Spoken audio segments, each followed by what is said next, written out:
আল্লাহ তাআলা 4টা বিষয় এখানে আলোচনা করছে সূরা আসরের মধ্যে। 1 নম্বরের নাম কি? সাহাবীরা জিজ্ঞাসা করলেন, ইয়া রাসূলুল্লাহ, এত গুরুত্ব যে ইমানের, ইমান সম্পর্কে আমরা জানতে চাই।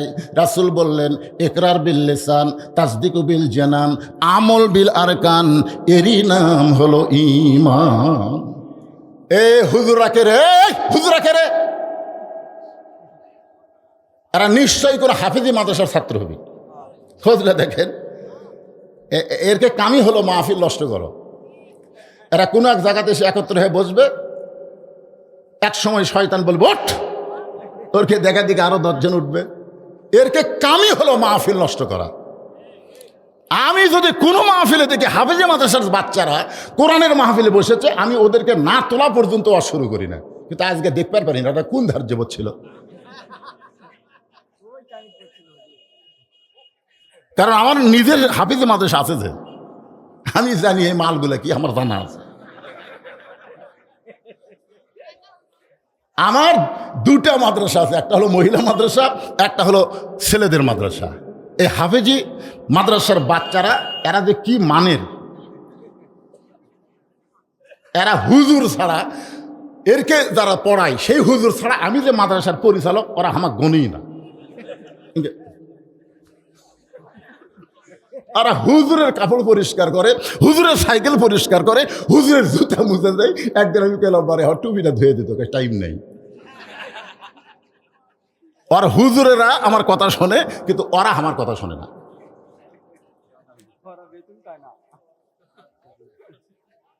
আর দেখেন তো হাফেজ মাদ্রাসার বাচ্চারা কোনো জায়গাতে আছে। এই 4টা বিষয় আজকে কোরআন থেকে খোলাখুলি আমাদের শোনা লাগবে। জোরে কোন কথা ঠিক কি না? এখন আর সেই দিন নাই, এখন আর আগের দিন নাই। আগের দিন ভাগে খাচ্ছে। এই শিবগঞ্জের মধ্যে আমার ওয়াজ বন্ধ করে দিয়েছিল। জোরে কোন কথা ঠিক কি না? এখন আর সেই দিন আছে?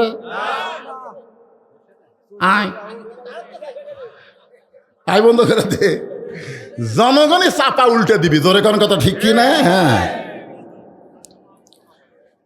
আল্লাহর বান্দার একটু মনোযোগ দিয়ে শুনবেন। রাসূল বললেন, ইকরার বিল লিসান, তাসদিকু বিল জানান, আমল বিল আরকান। জবানে বলতে হবে লা ইলাহা ইল্লাল্লাহ, শুধু জবানে বললে হবে না।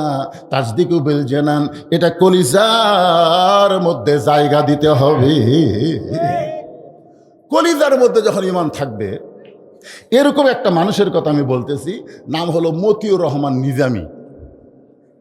আমাদের বাংলাদেশের একটা মানুষ, পাবনা বাড়ি। ওনার নাম হলো মতিউর রহমান নিজামী। উনি ইসলামী দলের আমির ছিল। এক সময় উকিল এসে ওনাকে বলতে, স্যার, আপনার ফাঁসির দণ্ড কার্যকর হবে যদি আপনি রাষ্ট্রপতির কাছে ক্ষমা চান, আর রাষ্ট্রপতি যদি আপনাকে ক্ষমা করে দেয়, তাহলে আপনার ফাঁসি কার্যকর হবে না। সঙ্গে সঙ্গে এই কথা শোনার পরে তিনি মুচকি মুচকি হাসা শুরু করে দিলেন। উকিল বলে, স্যার আপনি হাসেন কেন? বলে, তাসদিক বিল জানান, আমার কলিজার মধ্যে ঈমান, এই ঈমান আমাকে বলতেছে আমার জীবনে আমি বাংলাদেশে 3টা রাষ্ট্রপতিকে ক্ষমতার থাকা অবস্থায় মরা দেখছি। যে রাষ্ট্রপতির কাছে তুমি আমাকে বাঁচার দরখাস্ত লিখতে বলতেছো, এরকম 3টা রাষ্ট্রপতি ক্ষমতার থাকতেই মরিছে। একটা হলো মুজিবুর রহমান, একটা হলো জিয়াউর রহমান, একটা হলো জিল্লুর রহমান।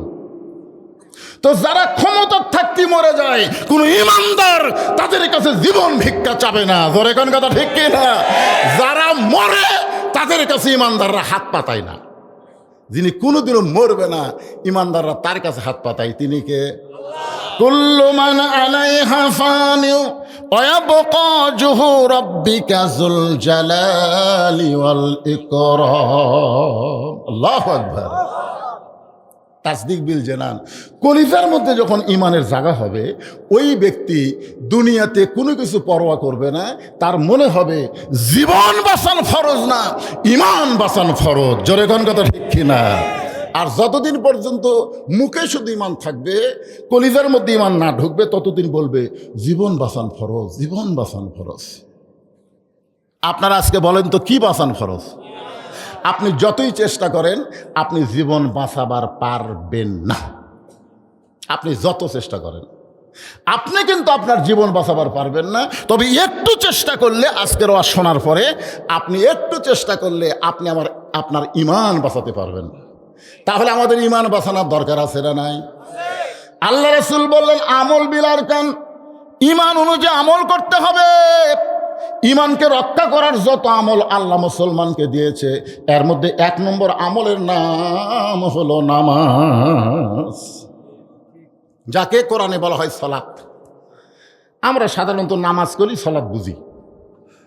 কি কন? আমি আহলে হাদিসের মধ্যে ওয়াজ করবার গেছি, যে নামাজ করছি, একজন লাদল হুজুর আপনি যে নামাজ করতেছেন, গোটা কোরআনের কোন জায়গায় নামাজ আছে? আমি বললাম না ভাই নাই। তো তার নামাজ কোন কেন, সালাত কর পারেন না? আমি কইলাম বারে, বাংলাদেশে নামাজ দিয়েই মানুষ সালাত বোঝে, রোজা দিয়েই মানুষ সিয়াম বোঝে। বেহেশত দোজক কোরআনের কোনো জায়গাত নেই। বেহেশত দিয়ে আমরা জান্নাত বুঝি, আর দোজক দিয়ে আমরা জাহান্নাম বুঝি। জোরে কোন কথা ঠিক কিনা? একটু বুঝাবার গেলে নামাজই বলা লাগবে, কারণ বাংলাদেশের অধিকাংশ মানুষ সালাত কয় না, নামাজ কয়। আপনারা কি কন? জোরে কোন কি কন? নামাজ।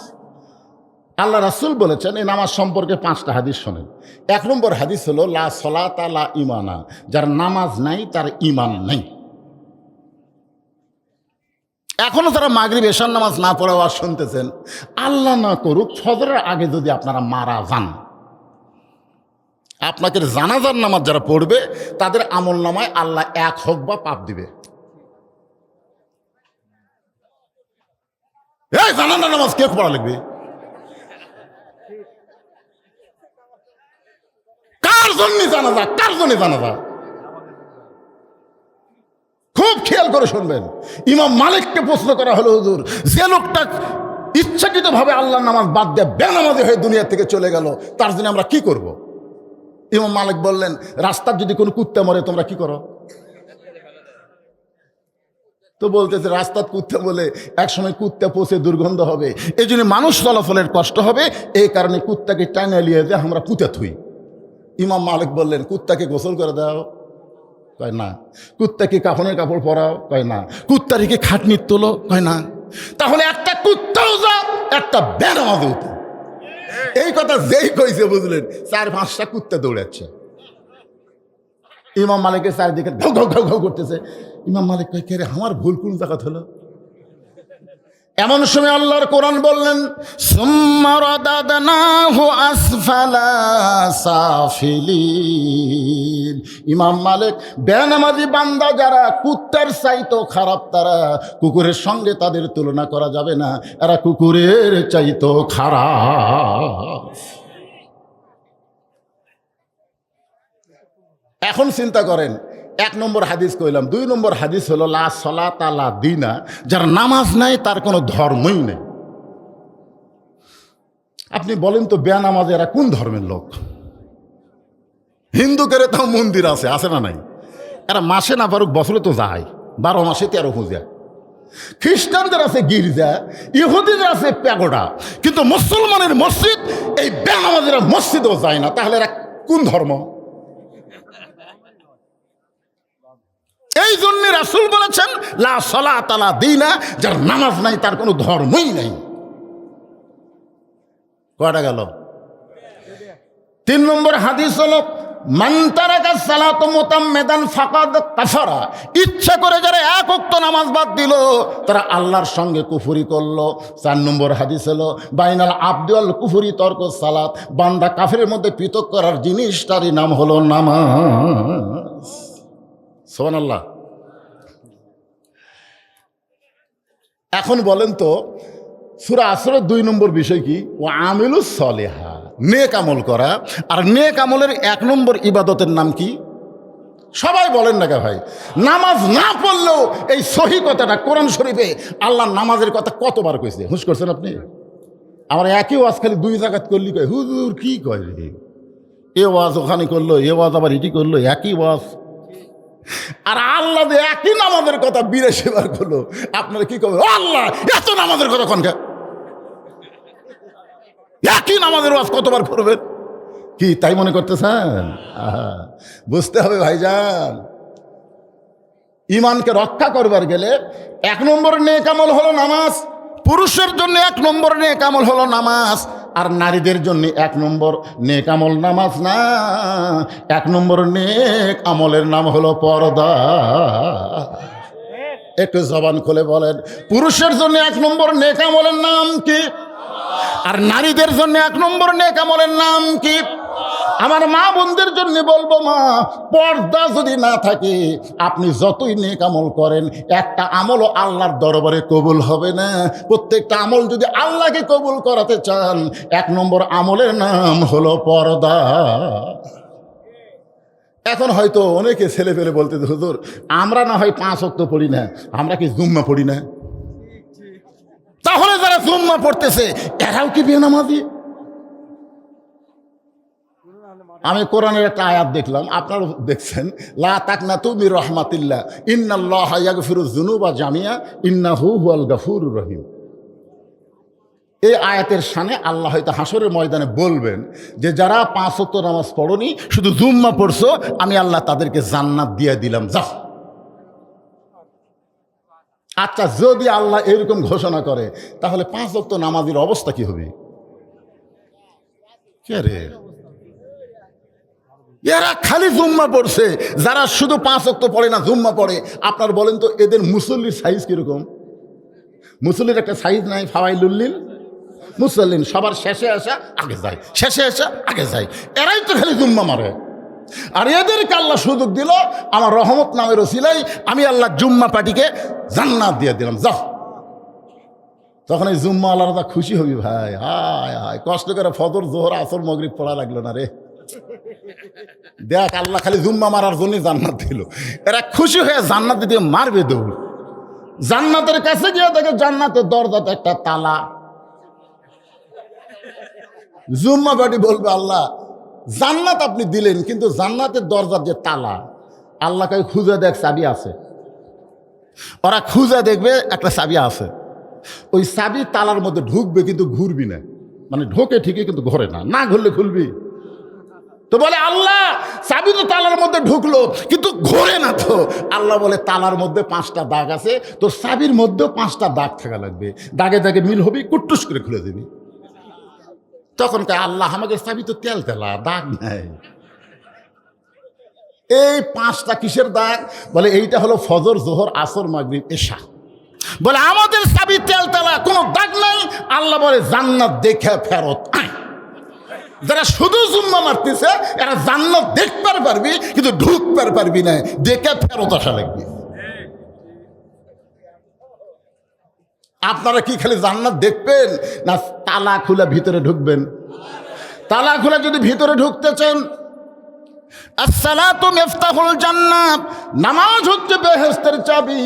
এই নামাজ শুধু জুমার নামাজ না, এই নামাজ হলো 5 ওয়াক্ত নামাজ। তাহলে পুরুষের জন্য 1 নম্বর নেক আমলের নাম কি? আর নারীদের জন্য 1 নম্বর নেক আমলের নাম হলো পর্দা। কতকগুলো মেয়ে মানুষ নবীর কলেজের টুকরা ফাতেমার সাথে দেখা করবে, মেয়ে মানুষ মেয়ে মানুষের সাথে দেখা করবে। খুব খেয়াল করে শোনে, আমার মায়েরা নাকি ওই মহিলা মাদ্রাসার মধ্যে বসেছেন, স্যাটেলাইটের মাধ্যমে বক্তা দেখতেছে। অসুবিধা নেই, জামাই তো অসুবিধা নেই। একজন আর ফতুয়া মারতেছে, পর্দা তো সবার জন্যই। স্যাটেলাইটের মাধ্যমে মেয়েরা বক্তা দেখে দেখে ও শুনতেছে না, বক্তা দেখতেছে। দেখুক, আমারই তো শাশুড়ি নাকি গো। আপনারা বলেন তো ভাই, দেখা কি জায়েজ হবে? আপনারাই ফতুয়া দিলেন না, তাহলে আমি কি কমো?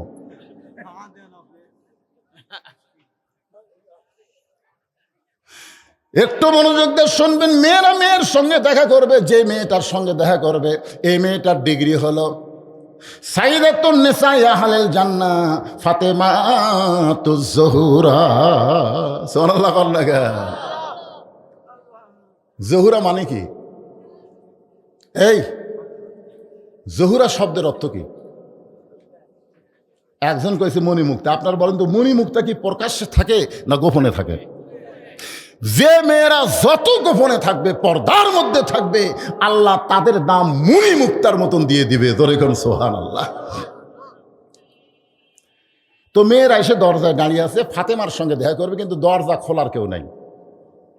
এমন সময় দেখে ছোট্ট একটা বাচ্চা সামনে দৌড়াদৌড়ি করতেছে। মেয়েদের মধ্যে একজন ডাক দিল, বাবু তোমার নাম কি? বলে, আমার নাম হলো হোসাইন ইবনে আলী। হোসাইন ইবনে আলী। মেয়েরা বুঝবার ফেললো এটাই ফাতেমার সন্তান। আসলে আপনারা বলেন তো, আমাদের বাংলাদেশে মায়ের পরিচয় আছে? আমি যখন 91 সালে আপনাকে এই গামলা গ্রামে বিয়ে করি, বিয়ে করার পরে বাড়িতে গেলে আমার মা বলতেছে, বাবা বিয়ে কিভাবে হলো? তা আমি বললাম, এরকম একজন যাই বিয়া পড়ালো, মানে যাকে আমরা উকিল কই বা যা লিখতেছে রেজিস্ট্রি করার সময়, বলে আপনার বাপের নাম কি? তা আমার বাপের নাম আবুল হোসেন লিখে দিলেন। আমি মাকে বললাম, শুধু শুনলো তোমার বাপের নাম কি? আমি বাপের নাম বললাম, বিয়ে হয়ে গেল। তো মা বলতেছে আমার নাম। আমি বললাম আপনার নাম তো শুনিনি। মা ঘরের মধ্যে যায় কান্না শুরু করে দিল। এখন কান্দেন কেন? এই তোর বাপ তোর জন্য কি করছে? এই তোর বাপ তোর জন্য কি করছে? যা করছে আমি রে। আর তোর বাপের নাম দিয়ে বিয়ে হলো, আমার নাম নাই। আমি বললাম, মা আজ নাই একদিন হবে। খালেদা জিয়া যখন চলে গেল, শেখ হাসিনা আসার পরে চিন্তা করলো খালি বাবা দেওয়া হবে না, মাও লাগবে। বাবা আনন্দে মাতিয়া সাগরে ভাসাইয়া সেই যে চইলা যায়, খবর লয় না মাজন ধরিয়া উদরে, কতই কষ্ট করে 10 মাস পরে পায় প্রসবের বেদনা, এমন দরদি ভবে কেউ হবে না আমার মা গো। হাসিনা একটা ভালো কাম করছে। আপনি যা কিছু করবার যান, বাপও লাগবি মাও লাগবে। এই কামটা হাসিনা ভালো করছে না খারাপ করছে? আরে ভালো ভালো বলা লাগবে। বারে আপনি বগুড়া যায় দেখেন তো, ওপর দিয়ে গাড়ি যায়, তল দিয়ে গাড়ি যায়। যারা আজ থেকে 20 বছর আগে মারা গেছে, ওরকম যদি আল্লাহ জীবিত করে আবার বগুড়া পাঠায়, ওরা কবি করে আমি লন্ডন না বগুড়া, লন্ডন না বগুড়া। হায় হায়, এই কামগুলো কি হাসিনা খারাপ করছে? কথা কন ভাই, ভালো জিনিস ভালো বলা লাগবে তো। যখন মিয়ানমার থেকে যখন রোহিঙ্গা মুসলমান ভারতে গেল, ভারত দরজা বন্ধ করে দিল। যেই দেশে গেল সেই দেশের দরজা বন্ধ।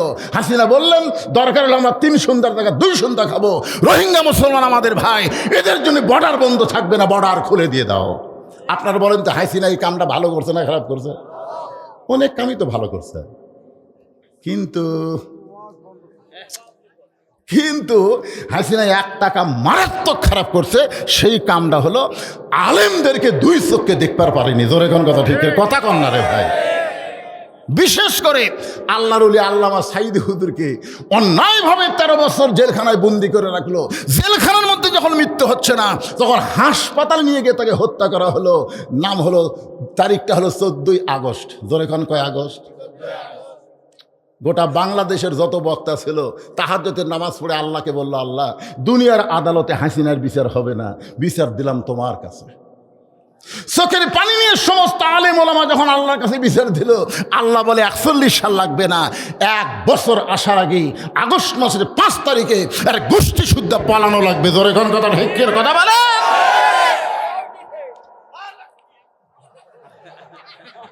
একটু মনোযোগ দেন। আবু জেহেলও ভালো ছিল, আবু লাহাবও ভালো ছিল, কিন্তু তাদের ভালো কাজটা যখন দেখা যায় না, এমন একটা মারাত্মক কাজ করেছে যেই কাজের কারণে তাদের ভালো সবগুলো নষ্ট হয়ে গেছে। আমি যেইটা আপনাদের বুঝাবার চাই, ওই ছোট্ট বাচ্চা বলতেছে, আমি হলাম হোসাইন ইবনে আলী, আমি হলাম হোসাইন ইবনে। মেয়েরা বুঝতে পারছে এরাই ফাতেমার সন্তান। তখন বলতেছে, বাবু আমরা তোমার মায়ের সঙ্গে একটু দেখা করব। ছোট্ট বাচ্চাকে বলতেছে, বাবু আমরা তোমার মায়ের সঙ্গে একটু দেখা করব, তুমি একটু দেখা করার ব্যবস্থা করো। হোসেন বললেন, আপনাদের কোনো টেনশন নেই, আপনারা দরজা থাকেন, কিছুক্ষণের মধ্যেই আমি দরজা খোলার ব্যবস্থা করতেছি। এই কথা বলে হোসাইন খেলাধুলা বাদ দিয়ে বাড়ির দিকে মারছে দৌড়। হোসাইন ছোট্ট মানুষ, প্রথম যে ঘরে ঢুকেছে ওই ঘরের মধ্যে হযরত আলী আল্লাহর কোরআন তেলাওয়াত করতেছে। ইন্নামাল মুমিনুনা আল্লাযীনা ইযা যুকিরাল্লাহু ওয়াজিলাত কুলুবুহুম ওয়া ইযা তুলিয়াত আলাইহিম আয়াতুহু জাদাতুহুম ঈমানা ওয়া আলা রাব্বিহিম ইয়াতাওয়াক্কালুন। কোরআন তেলাওয়াত করতে থেকে জোরে বলেন নাম কি? এমন সময় হোসাইন বাহিরে খেলাধুলা বাদ দিয়ে ঘরের মধ্যে মারছে দৌড়। আলীর ঘর অতিক্রম করেই কিন্তু ফাতেমার ঘরে যাওয়া লাগবে, কারণ মেয়েরা সব ঘরে থাকতে পারবে না, মেয়েদেরকে থাকতে হবে অন্দরমহলে। আপনারা বলেন তো, সদর মহল অন্দরমহল এ দূরের মধ্যে তফাৎ আছে না নাই? ইমাম গাজ্জালিকে প্রশ্ন করা হলো অন্দরমহল মানে কি? ইমাম গাজ্জালি বললেন অন্দরমহল মানে কবর। সব ছাত্র চুপ করছে, হুজুর অন্দরমহল মানে কবর? ইমাম গাজ্জালি বললেন, চমকে উঠলে কেন? একটা মেয়ে মানুষ মারা গেলে যে সমস্ত পুরুষ মানুষ তার লাশটা ধরে কবরের মধ্যে নামাবার পারবে, কেবলমাত্র তারাই অন্দরমহলে ঢুকতে পারবে, তাছাড়া কোনো পরপুরুষ অন্দরমহলে ঢুকতে পারবে না। এখন আপনাদের কাছে আমার বিচার, একটা মেয়ে মানুষ মারা গেলে তার লাশ ধরে কবরে কারা কারা নামাবার পারবে? চিন্তা করে দেখেন তো, যদি চাচাতো ভাই ধরবার চাই, ধরা যাবে? ফুফাতো ভাই, মামাতো ভাই, খালাতো ভাই, জ্যাঠাতো ভাই, তার মানে বোঝা গেল একমাত্র সহোদর ভাই ছাড়া, একই মায়ের পেট থেকে বের হয়েছে, ওই ভাই ছাড়া অন্য কোনো ভাই চলবে? তাহলে আজকে নারীদের জন্য চাচাতো ভাই, ফুফাতো ভাই, খালাতো ভাই, দুলা ভাই, সব শালা ভাই শয়তান। জোরে কোন কথা ঠিক না? সুযোগ পালি, সুযোগ পালি কথা কন না, সুযোগ পালি সবল মারবি। অন্দরমহল। হযরত আলী কোরআন শরীফ পড়তেছেন সদর মহলে, কিন্তু হোসাইন সদর মহল বাবাকে উপেক্ষা করে মায়ের দরজায় যেই মাত্র গেছে, সঙ্গে সঙ্গে হযরত আলী কোরআন তেলাওয়াত বন্ধ করে চিৎকার দিয়ে বলতে, হোসাইন, হোসাইন থাম। যেই কইছে থাম, হোসাইন তো ব্রেক। এখন আপনাদের কাছে আমার প্রশ্ন হলো, হযরত আলী কি পড়তেছে? আর কোরআন শরীফ পড়তে পড়তে চিন্তা করে দেখেন, খেয়াল কিন্তু আছে। আপনি যতই নামাজ পড়েন, আপনি খেয়াল করবেন না যে আপনার ডানে পা বামে কে দাঁড়ালো। আপনি খেয়াল করে দেখেন তো, আপনার পাড়ার সবচাইতে ঘুষারু আপনার ডান সাইডে দাঁড়াছে, সবচাইতে বড় সুদারু আপনার বাম সাইডে দাঁড়াছে। আপনি দেখতেছেন আপনার বাম সাইডে আওয়ামী লীগ, ডান সাইডে বিএনপি। এটা যদি আপনি দেখেন, তা আপনি সালাম ফিরানোর পরে কি করবেন? সালাম ফেরানোর পরে মনে করবেন নামাজ হয়ে গেল, যার মনে তাই বাড়ির যাই। না, নামাজ হয়নি। সালাম ফিরানোর পরে আপনার কিছু দায়িত্ব আছে। জোরে কোন আছে না নাই? আপনি খপ করে সুদের হাত ধরবেন, খপ করে ঘুষের হাত ধরবেন, ধরে বলবেন, ভাই ওঠো, আমরা তিনজন একসঙ্গে জান্নাতে যাওয়ার চাই। তখন ঘুষের আর সুদের বলতেছে, আল্লাহুম্মা আমিন। আসো। ঘুষের বলতেছে, তুই বস, আগে এর সাথে আমি কোলাকুলি করি। তো এখন তিনজন একসঙ্গে কোথায় যাবে? কথা কন না কেন, কোথায় যাবে? তো জান্নাতে যাবার গেলে কো আনফুসা কো হালি কুম নার, আল্লাহ কোরআনে বলছেন। তো এখন এই সুদারুক বলতে, ভাই ওট কোলাকুলি করি। তখন বুকের সঙ্গে বুক লাগায় কানে কানে বলতেছে, আমার সঙ্গে তুই জান্নাতে যাবার চাস, কিন্তু তুই যে সুদ খাস। ওই খালি পায়ের দিকে তাকায় আর কয়, এমন জায়গা ধরলু রে, এই ধরাটা খালি আমাকে রাস্তার ধরলে তো চাপা ফাটানো হয়নি। ধরে করার কথা ঠিক না, কিন্তু এমন জায়গা ধরিছে কান্দিস গা, যে সুদের 1 টাকা খায়, নিজের মায়ের সঙ্গে 42 বার জিনা করার গুনাহ হয়। 42 বার তুই নিজের মায়ের সঙ্গে জিনা করিস, আর আমার সঙ্গে জান্নাতে থাকবো? ভাইরে, এই সুদের এত পাপ আমাকে জীবনে কেউ বুঝাইনি ভাই, কেউ আমাকে বলেও না ভাই। আজ তুই এমন জায়গায় বলেছিস, আমি কান ধরে তওবা করতেছি, আর জীবনে সুদ খাবো না। আল্লাহ কয় নামাজ কবুল হবে। অত সোজা না। আপনি ফজরের নামাজ সামনে কাতারে পড়েন, আপনি খেয়াল করে দেখেন তো, আপনার 22 বছরের পাঁটার খবর কি? যেই পাঁটা সারাদিন ঘোরে, সেই পাঁটা আজকে আপনার কাছে নাই। ও আছে কোথায়? ফজরের নামাজ আজান দিলে আগে পাঁটা ছিল 3.5 হাত, কিন্তু যে আজান শুরু হচ্ছে ওই 2.5 হাত। আজান শুনবে না, ল্যাপ দিছে মাথার উপর, কম্বল মাথার উপর দিছে। এখন পাও বার হয়ে ঠান্ডা লাগে, পাও টেনে ভিতর থছে। বাপ কয়, কে রে, আমার বেটার খবর কি? জানলা দিয়ে তাকে দেখে পাও নাই, মাথাও নাই, মনে হয় চাউলের বস্তা ঢাকা থছে।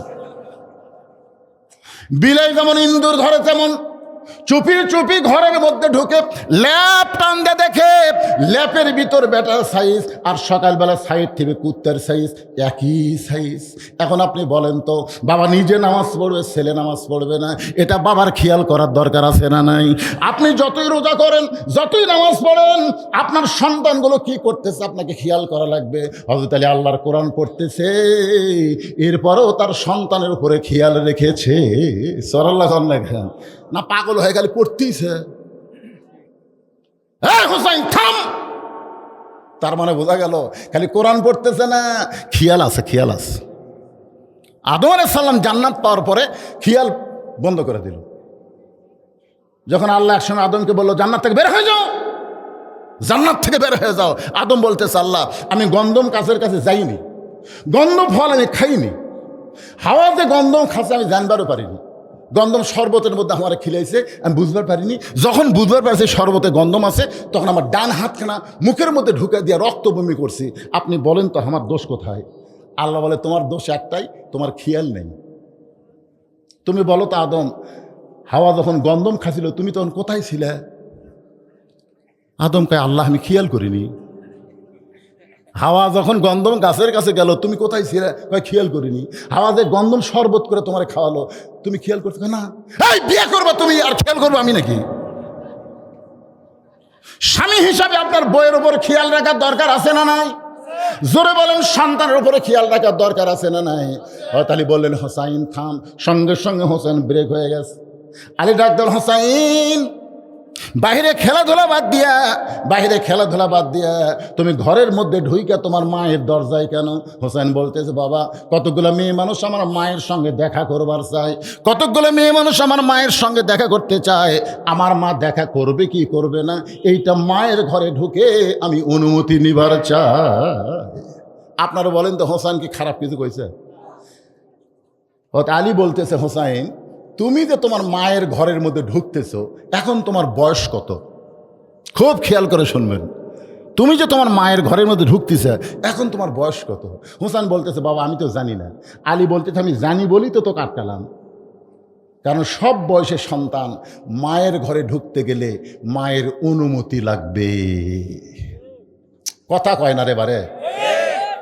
আমার 3টা মেয়ে আল্লাহ দিছে। এক সময় আমি মেয়েদেরকে কোলে নিয়ে বুকে নিয়ে ঘুম পাড়ছি। এখন মেয়েরা যেই ঘরত থাকে, আমি যখন তখন মেয়েদের ঘরে ঢুকতে পারবো? আমাকে ঢুকতে গেলে বলা লাগবে মা আমি একটু তোমার কাছে যাবার চাই। মেয়ে বলতেছে আব্বা 2 মিনিট পরে আসেন, 2 মিনিট পরে আসেন। মানে আমার কাপড় চোপড় এমনভাবে আছে এখন আপনি ঢুকতে পারবেন না, আমি একটু সাইজ হই। তাহলে চিন্তা করে দেখেন, মেয়ের ঘরে বাবা ঢুকবে, মেয়ের অনুমতি নিয়ে ঢুকতে হবে। ছেলে যখন বয়স হবে, বুদ্ধি হবে, তখন ছেলেও যখন তখন মায়ের ঘরে ঢুকতে পারবে না। মায়ের ঘরে ঢুকতে গেলে মায়ের অনুমতি নিয়ে তারপরে ঢুকতে হবে। এখন সন্তান মায়ের অনুমতি কখন নেবে? অনুমতি নেওয়ার বয়স কি? আল্লাহ রাসূল বলেছেন যতদিন সন্তান মায়ের স্তনের দুগ্ধ পান করে ততদিন সন্তান যদি মায়ের কাছেও থাকে আর বাবা যদি তার মাকে চুমা খায়, সন্তান দেখবে ঠিকই কিন্তু বুঝবার পারবে না। কিন্তু যখনই সন্তান দুধ খাওয়া বাদ দেবে, তখন সন্তান যদি মায়ের কাছে থাকে আর বাপ যদি তার বউকে চুমা খায়, সন্তান বাইরে এসে বলতে পারে আব্বা তাই মাছ চাপা ধরছিল রে। জোরে কোন কথা ঠিক কিনা? এরকম বলার মতন বয়স যখন হবে, তখন সন্তান যখন তখন মায়ের ঘরে ঢুকতে পারবে না। ঢুকতে গেলে মায়ের অনুমতি নিয়ে ঢুকতে হবে। আলী বলতেছেন হোসাইন এখন তোমার বয়স হয়েছে, যখন তখন মায়ের ঘরে ঢুকতে পারবে না, বরং তুমি আমার কাছে আসো। যেই মাত্র হোসাইন বাবার কাছে যায়, আলী বলতেছেন কোরআন ধরো। দেখেন সন্তানকে বলতেছেন ধরো, সঙ্গে সঙ্গে হোসাইন বলতেছেন দেন। সুবহানাল্লাহ দেখেন, বাপ যেই বলছে কোরআন ধরো, হোসেন বলতেছে দেন।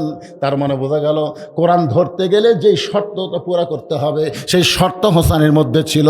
আল্লাহ বলেছেন লা ইয়ামুসসুহু ইল্লাল মুতাহহারুন, ততক্ষণ পর্যন্ত কোরআন স্পর্শ করতে পারবে না যতক্ষণ পর্যন্ত তুমি পবিত্র না হবা।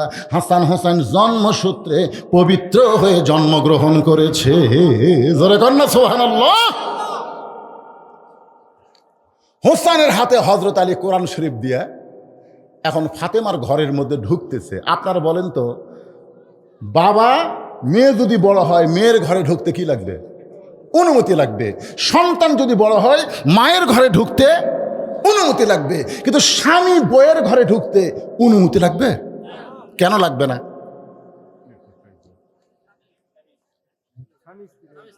খালি এইটা করলে হবে না তো। আল্লাহ কোরআনে বলেছেন, হুন্না লিবাসুল লাকুম ওয়া আনতুম লিবাসুল লাহুন্না। স্বামী হলো বিবির পোশাক, বিবি হলো স্বামীর পোশাক। ধরে কোন সুবহানাল্লাহ। স্বামী ঢুকতে কোনো অনুমতি লাগবে না। হযরত আলী দরজা খুলে ফাতেমার ঘরের মধ্যে যেই মাত্র ঢুকেছে, এমন সময় হযরত আলী দেখতে পায় ফাতেমার ডান হাতে কোরআন শরীফ আর বাম হাতে জাঁতা ঘুরাইতেছে। এই ডান হাতের মধ্যে আল্লাহর কোরআন আর বাম হাত দিয়ে এভাবে জাঁতা ঘুরাইতেছে। একই স্ত্রীর মধ্যে এমন তিনি দৃশ্য দেখলেন, এক হাতে আল্লাহর কোরআন আর এক হাতে জাঁতা ঘুরান। সঙ্গে সঙ্গে হযরত আলী কোরআন থেকে তেলাওয়াত করলেন, রব্বানা। যারা পারেন তারা সবাই আমার সঙ্গে পড়েন, রব্বানা আতিনা ফিদ দুনিয়া হাসানাতাও ওয়া ফিল আখিরাতি হাসানা ওয়া কিনা আযাবান্নার। আল্লাহু আকবার। হযরত আলী কেন পড়ছে এই দোয়াটা? কেন পড়ছে? এটা দোয়া না, এটা কোরআনের আয়াত। ফিদ দুনিয়া হাসানা ওয়া ফিল আখিরাতি। কারণ দুনিয়া যদি সুন্দর না হয়, তার আখিরাত কোনোদিন সুন্দর হবে না। হযরত আলী ঘরের মধ্যে ঢুকে দেখলেন তার বউটা, তার দুনিয়া এমন সুন্দর। এই ফাতেমার মতন বউ যদি কোনো ঘরে থাকে, ওই ঘর থাকে না, ওই ঘর আল্লাহর জান্নাত হয়ে যায়। ধরে কেন সুবহানাল্লাহ। কি বুঝতেছেন? এক হাতে কোরআন তেলাওয়াত করে, এক হাতে জাঁতা ঘুরাই। এমন বউ পাওয়া ভাগ্যের ব্যাপার, ভাগ্য। আমরা যে মালগুলা পাইছি, তাই বলে মনে করেন আপনাকে মেয়ে আমি দোষ দিচ্ছি ভাইজান। কি হযরত আলী যখন এই কোরআনে আয়াত তেলাওয়াত করছে, সঙ্গে সঙ্গে ফাতেমা কোরআন তেলাওয়াত বাদ দিয়া, জাঁতা ঘুরান বাদ দিয়া, কোরআন তেলাওয়াত বাদ দিয়েছে, জাঁতা ঘুরান বাদ দিয়া খুব জোরে সরে দৌড়ে গিয়া আলীর সামনে দাঁড়া, পায়ের বুড়া আঙ্গুলে ভর দিয়া স্বামীর কপালে একটা চুমা খাইছে। সুবহানাল্লাহ কন্যা খান। আলী বলতেছেন, ফাতেমা তুমি তো কোরআন শরীফ তেলাওয়াত করতেছিলে, তুমি জাঁতা ঘুরাচ্ছিলে, তুমি এগুলা বাদ দিয়ে দৌড়ে এসে আমার কপালে চুমা দিয়ে কি বুঝাবার চাও? ফাতেমা বলতেছে, স্বামী গো, আপনি কি জানেন না, স্বামী যখন বিবির কাছে আসবে তখন বিবির সমস্ত কাজ কাম আল্লাহ হারাম করে দিবে। একটা মাত্র কাজ, সেই কাজটা হলো স্বামীকে খুশি করা। ধরে এখন সুবহানাল্লাহ। কয় কাজ? স্বামী যখন ঘরের মধ্যে আসবে তখন বইয়ের কয় কাম? আরো জোরে জোরে বলেন।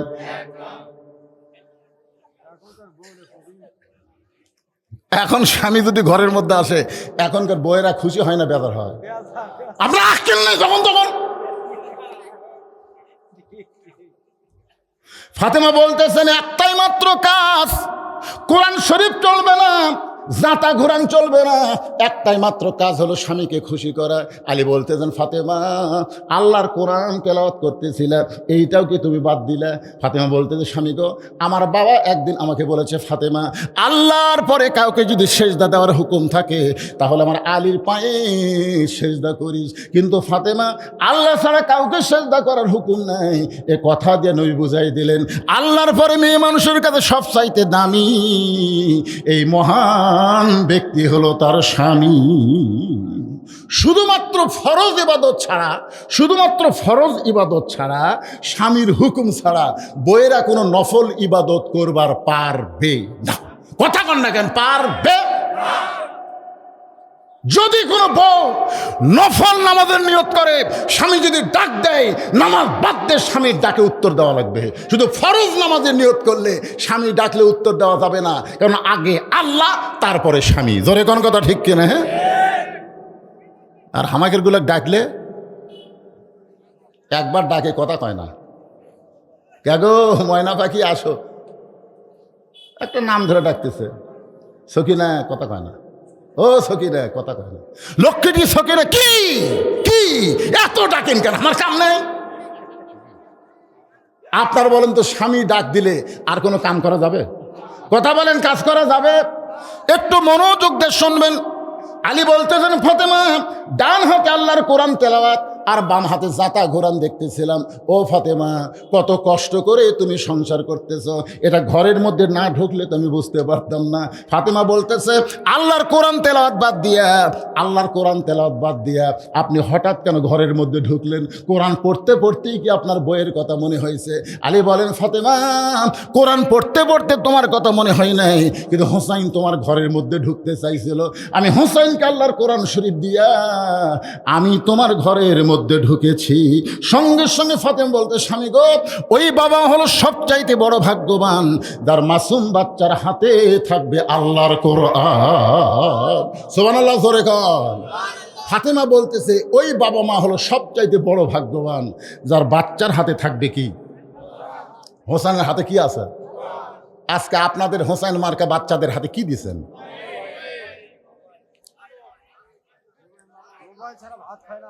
না, চিন্তা করে দেখেন, ছোট্ট বাচ্চাকে যদি কোরআন শরীফ না দেয়, একদম বাকদম ঘোরাডম সাজে ঢাকঢোলক ঝাঁঝর বাজো, এই মিথ্যা শিক্ষা যদি দেন। আপনাদের এলাকায় মাদ্রাসা আছে না নাই? প্রাইমারি আছে না নাই? আপনারা দেখেন তো কোন জায়গার ছাত্র বেশি? এই যে মুরব্বী কয় মাদ্রাসার ছাত্রই নেই। মুরব্বীরা এই যে ওটা বসা করতেছেন কে বাবা? অত্যন্ত গুরুত্বপূর্ণ বিষয়। ও আমিলুস সালিহাত, পুরুষের জন্য 1 নম্বর হলো নামাজ, আর নারীদের জন্য 1 নম্বর কি? সেই পর্দার উপর কথা বলতেছি। পর্দার কথা শুনতে খারাপ লাগতেছে? আজকে বউগুলো যদি ভালো হয়, প্রত্যেক ঘর আল্লাহর জান্নাত হয়ে যাবে। জোরে কোন কথা ঠিক কিনা? কিন্তু এরাই খারাপ হওয়ার কারণে, এই জন্য একটা খ্রিস্টান নেপোলিয়ান পর্যন্ত বলেছে, একটা ভালো যদি সন্তান চাও, একটা ভালো মায়ের দরকার। আর ভালো মায়ের ফ্যাক্টরি হলো আজকের মহিলা মাদ্রাসা। জোরে কোন কথা ঠিক কিনা? এটা ভালো মায়ের ফ্যাক্টরি। আজকে এই মাদ্রাসায় দেখবেন আপনাদের ভালুঞ্জা গ্রামের কয় মেয়ে আছে? খালি মাদ্রাসা বাদ দেন তো, আপনাদের এই মাহফিলে আপনারা এই ভালুঞ্জার কারা কারা আছেন একটু হাত তোলেন তো দেখি। সবগুলোই ভালুঞ্জা? আচ্ছা, আপনারা হাত নামান। ভালুঞ্জা ছাড়া বাইরে যারা আছেন তারা একটু হাত তোলেন তো দেখি। তুই বাইরের? মাশাআল্লাহ, হাত নামান।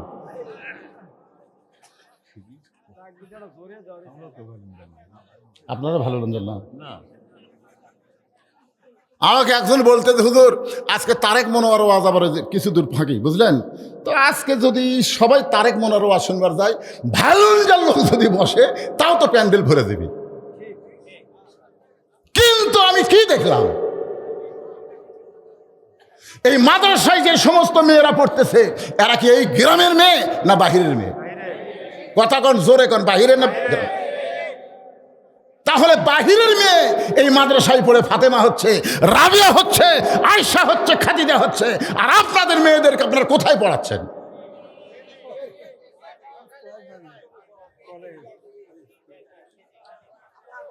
সূরা আসরের 4টা বিষয় আমি আপনাদের শোনাবো। জোরে বলেন কয়টা?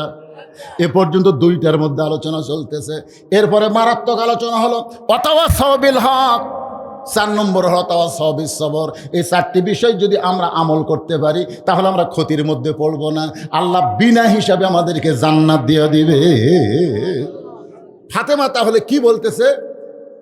ওই বাবা মা হলো সবচাইতে বড় ভাগ্যবান যার শিশু বাচ্চার হাতে থাকবে, আরো জোরে বলেন, শিশু বাচ্চার হাতে থাকবে আল্লাহর কোরআন। এখন আপনাদের যাদের শিশু বাচ্চা আছে, আপনারা আগামী কাল থেকে হাতত কি দেওয়ার নিয়ত করছেন? হ্যাঁ, মোবাইল দিবেন? আপনারা কি ভাগ্যবান বাবা হতে চান না? ভাগ্যবান বাবা হতে চান? ওই যে একজন হাত তুলে বলেছে আমি চাই। মনে কষ্ট নিয়েন না বাজান, মনে কষ্ট নিয়েন না। হয়তো ভাবতেছেন, হুজুর আমার ছেলেগুলো তো সব বড় হয়ে গেছে, আমার তো শিশু বাচ্চাই নাই। আপনার শিশু বাচ্চা না থাকলে আপনার নাতি আছে। যেরকম আছে না নাই? আপনার নাতি যদি না থাকে, আপনার নাতনি আছে। এই মহিলা মাদ্রাসায় আপনার নাতনিকে ভর্তি করে দিবেন। আপনি যদি মনে করেন আমি ধনী মানুষ, মাদ্রাসায় পড়ে গরিব মানুষ, এটা কখনোই মনে করবেন না। আল্লাহ রাসূল বলেছেন, খায়রুকুম মান তাআল্লামাল কোরআনা ওয়া আল্লামা। ওই ব্যক্তি হলো সবচাইতে দামি সম্মানী যে আল্লাহর কোরআন পড়ে এবং অপরকে কোরআনের শিক্ষা দেয়। এই হাদিস কারা কারা বিশ্বাস করেন? আল্লাহকে একটু হাত দেখান তো দেখি। লিল্লাহে তাকবীর। আলী বলতেছেন, ফাতেমা তোমার হোসেনের হাতে আল্লাহর কোরআন দিয়া আমি ঘরের মধ্যে ঢুকলাম। ফাতেমা বলতেছে, হোসেন কেন দরজায় এসেছিল? বলে কতকগুলা মেয়ে মানুষ দরজায় দাঁড়িয়ে আছে, তোমার সঙ্গে একটু দেখা করবার চাই, একটু গুরুত্ব দিয়ে মনোযোগ দিয়ে শুনবেন। কতকগুলা মেয়ে মানুষ দরজায় দাঁড়িয়ে আছে, তারা তোমার সঙ্গে দেখা করবার চাই। তুমি যদি দরজা খোলার অনুমতি দাও তাহলে মেয়েগুলো এসে তোমার সঙ্গে দেখা করবে। সঙ্গে সঙ্গে ফাতেমা চোখের পানি নিয়ে বলতে, স্বামী গো, মেয়েরা আমার সঙ্গে দেখা করবে, আমার কোনো আপত্তি নাই, কিন্তু আপনাকে কষ্ট করে পর্দার ব্যবস্থা করা লাগবে। এখান থেকে বোঝা গেল পর্দার ব্যবস্থা করা এটা সহজ না। এটা কি জোরে কেন? এটা কি? আলী মুচকি মুচকি হাসে। ফাতেমা বলে, হাসেন কেন? বলে, হাসার কারণ হলো মেয়েরা তোমার সঙ্গে দেখা করবে, মেয়েরা মেয়ের সঙ্গে দেখা করবে, এখানে আবার পর্দা কি? ফাতেমা বললেন, আপনি জ্ঞানের সম্রাট হবার পারেন, আপনি জ্ঞানের রাজা হবার পারেন, কিন্তু পর্দা বিষয়ে আপনি আমার চাইতে কম জানেন। যেই কইছে আপনি জ্ঞানের সম্রাট হবার পারেন, হযরত আলী যে জ্ঞানের সম্রাট, এ ব্যাপারে আপনাদের সন্দেহ আছে নাকি? আল্লাহ রাসূল যখন মদিনার প্রেসিডেন্ট ছিলেন, ওই সময় শিক্ষামন্ত্রীর নাম ছিল হযরত আলী। কি মন্ত্রী? আবু বকর রাদিয়াল্লাহু যখন মদিনার খলিফা ছিলেন, ওই সময় শিক্ষামন্ত্রী হলেন হযরত আলী। উমর ফারুক যখন মদিনার খলিফা ছিলেন, ওই সময় শিক্ষামন্ত্রী হলো হযরত আলী। ওসমান গনি যখন মদিনার খলিফা ছিলেন, ওই সময় শিক্ষামন্ত্রী হযরত আলী। জোরে কেন সুবহানাল্লাহ? মানে খলিফা পাল্টাছে কিন্তু শিক্ষামন্ত্রী পাল্টায়নি। আজকে আমাদের বাংলাদেশের শিক্ষামন্ত্রীর খবর কি? রাসূল বলেছেন, আনা মাদিনাতুল ইলমে ও আলী ও বাবহা, আমি হচ্ছে ইলমের শহর, আলী হচ্ছে তার দরওয়াজা। জোরে কোন আল্লাহু আকবার। ফাতেমা বলতে, স্বামী গো, আপনি জ্ঞানের সম্রাট হবার পারেন, কিন্তু পর্দা বিষয়ে আপনি আমার চাইতে কম জানেন। আলী বলতে, ফাতেমা পর্দা বিষয়ে তুমি আমার চাইতে বেশি কি জানো, শুনতে চাই। ফাতেমা বললেন, তাহলে আপনি বসেন, আপনি বসেন, আমি হব বক্তা, আপনি হবেন শ্রোতা। জোরে কোন সুবহানাল্লাহ। আলী কি বলেছেন, ফাতেমা পর্দা বিষয়ে তুমি আমার চাইতে বেশি জানো, আমি তোমার কাছে শুনতে চাই। তাহলে বোঝা গেল যে বেশি জানি তার কাছে শোনার দরকার আছে না নাই? ফাতেমা বলতেছেন, তাহলে আপনি বসেন, আমি হলাম বক্তা, আপনি হলাম শ্রোতা। এবার ফাতেমা বক্তা হয়ে হযরত আলী শুনবেন, আমিও ফাতেমার পক্ষ থেকে আপনাদের সামনে পর্দার ওয়াজ করব, আপনাকে শুনবেন। কারা কারা শুনবেন আল্লাহকে একটু হাত দেখান। শোনা লাগবে ভাইজান, না শুনলে আমাদের সমাজ সংসার নষ্ট হয়ে যায়। হাত টান টান করে তোলেন না কেন? লিল্লাহি তাকবীর। হাত নামান। যে সমস্ত লোকেরা ওঠা বসা করতেছে, আমার কোনো সমস্যা নাই, আফসোস নাই, কিন্তু আপনারা এই গুরুত্বপূর্ণ বিষয় শুনতেছেন না, না শোনার কারণে আপনারা আটকা পড়ে যাবেন। এবার হযরত আলী বসে গেছে। ফাতেমা বলতে, স্বামী গো, আপনি মনে কষ্ট নেবেন না, আপনি গুরুত্ব দিয়ে শোনেন। যে কয়টা মেয়েরা দরজায় দাঁড়িয়ে আছে তাদেরকে কি আপনি চিনেন? যে কয়টা মেয়ে আমার সঙ্গে দেখা করবে আপনি কি তাদের চিনেন? আলী কিন্তু চমকে উঠছে।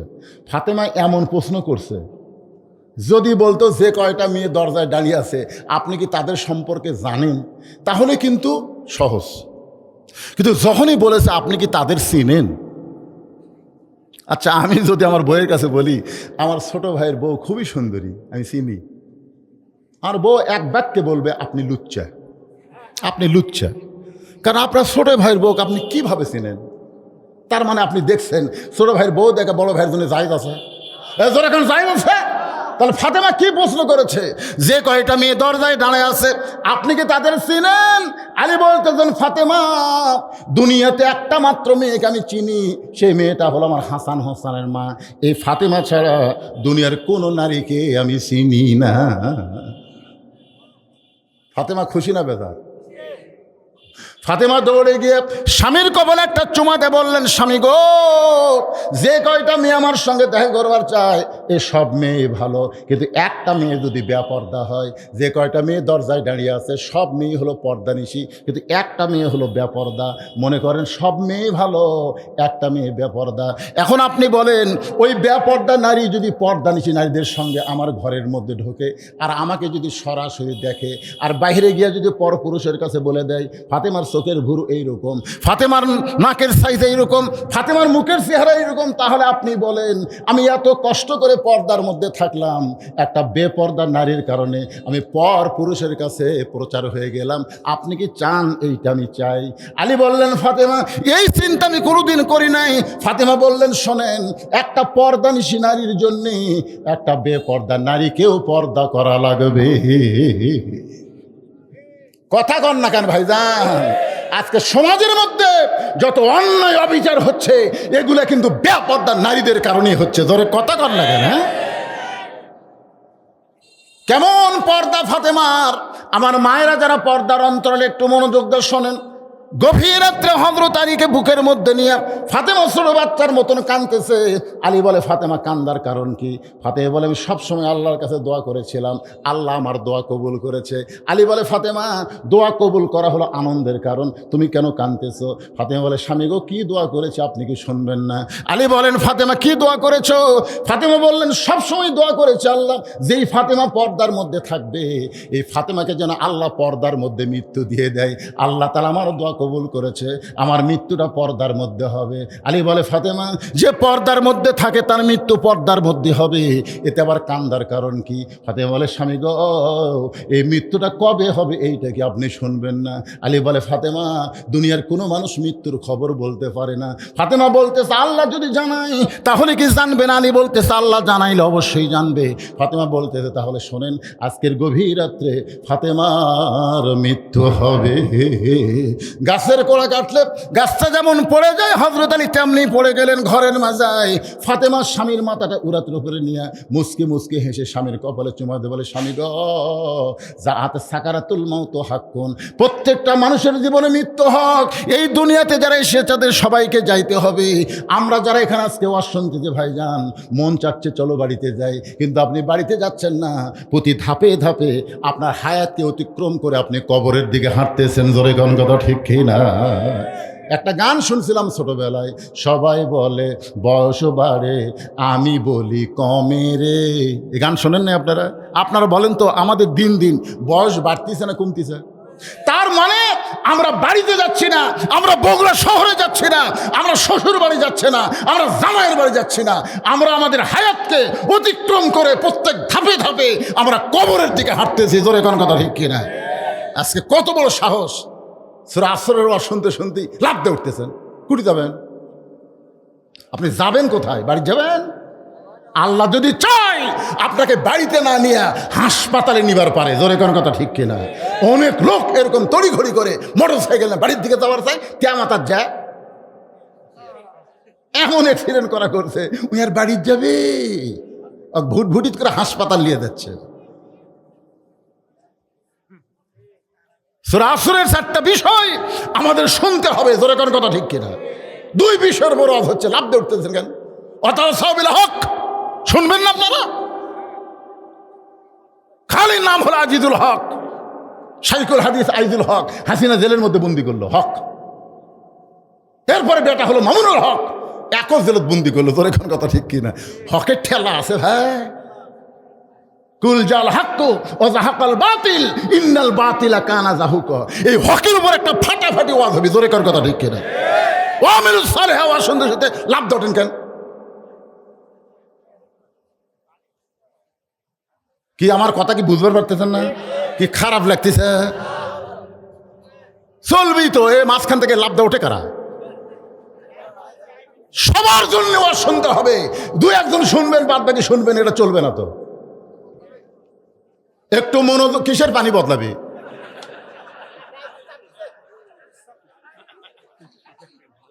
কথা শোনেন ভাইজান। আচ্ছা আপনার বলেন তো, কোনো ব্যক্তি যদি রাত 10টার সময় বিছনাত ঘুমাবার যায়, ওই কি পেশাব লিয়া ঘুমাবার যায় না পেশাব বাইরে থেকে ঘুমাবার যায়? কি জন্য যায়? কারণ জানে ঘুমের একটা দাম আছে। এই পেশাবের কারণে আমার ঘুম নষ্ট হোক এজন্য আগে পেশাব করে পানি খরচ করে তারপর বিছনাত যাব। তা আপনি ঘুমের দাম বুঝলেন, আল্লাহর কোরআনের দাম আপনারা বুঝলেন না। ঘুমের আগে যদি পেশাব করে ঘুমাবার যান, আগে পেশাব করে তারপর ওয়াজের মাহফিল আসা লাগবে। জোরে কর কথা ঠিক না? পেশাব লিয়াচ্ছেন কেন?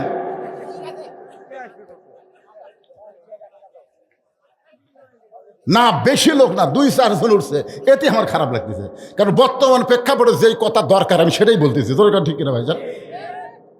কি শুনবেন? সূরা আসরে তাফসীর শোনেন। এখন কি বুঝতেছেন? ফাতেমার স্বামীর মাথাটা উরাতের উপরে নিয়ে কবলে একটা চুমাতে বললেন, স্বামী গো, এই দুনিয়া থাকার জায়গা না, যারাই এসেছে সবাইকে যাইতে হবে। আমার কথা শুনে আপনি এমনভাবে পড়লেন কেন? আপনাকে দুই দিক দিয়ে আমি জানি। একটা হলো আপনি আসাদুল্লাহিল গালিব, একটা হলো আনা মাদিনাতুল ইলমি ওয়া আলী ওয়া বাবুহা। একটা হলো আপনি জ্ঞানের সম্রাট, আর একটা হলো আপনি বীরের বীর। বউ মরার কথা শুনে আপনি যেভাবে পড়ে গেলেন, তার মানে বোঝা গেল আপনার বীরত্বও নেই, আপনার জ্ঞানও নেই। কি মনে করতেছেন? হয়তো আলী কি ছোট বীর না বড় বীর? ছোট জ্ঞানী না বড় জ্ঞানী?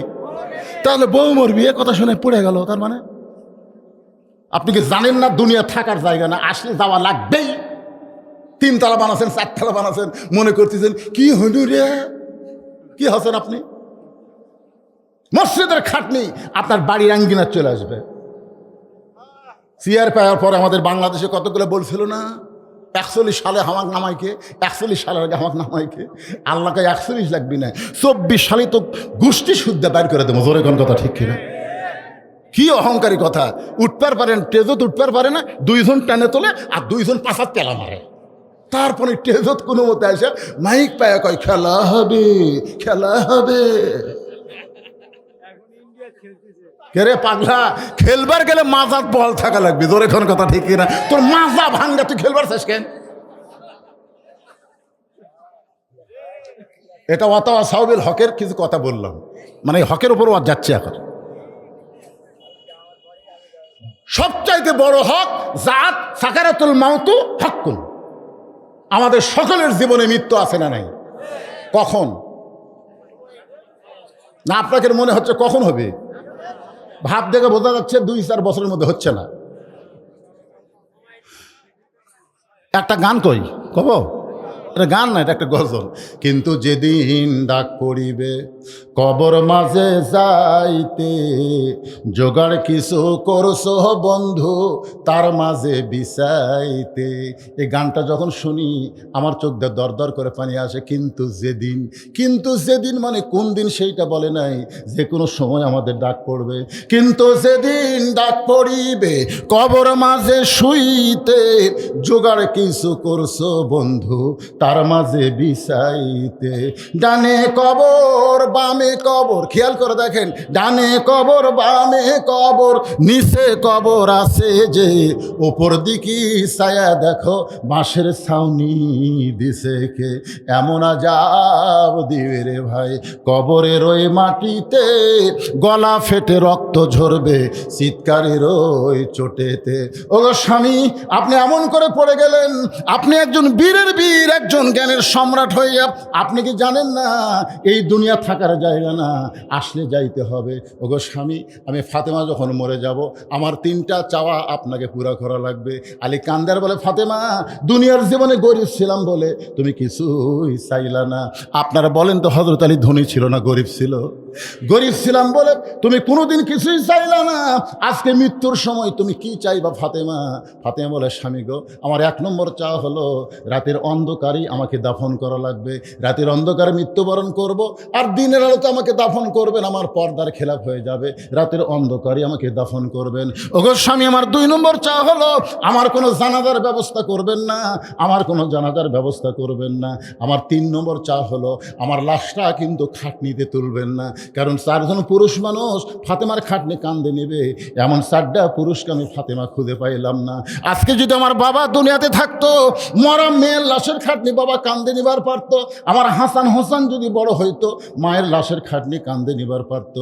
ওগো স্বামী, আমার খাটনি কান্দে নেওয়ার মতন কোনো মানুষ দুনিয়াতে নাই। আপনি আমার লাশটা কান্দে করে নিয়ে ওই জান্নাতুল বাকির পূর্ব কোণায় সবুজ রঙের একটা বাতি জ্বলবে, ওই বাতি বরাবর আমাকে দাফন দাফন করবেন, আপনি যদি আমার কবর খুঁড়তে কষ্ট হয় তাহলে আপনার কোনো বন্ধুরে বলবেন সে যেন ফাতেমার কবর গোপনে খনন করে দেয়।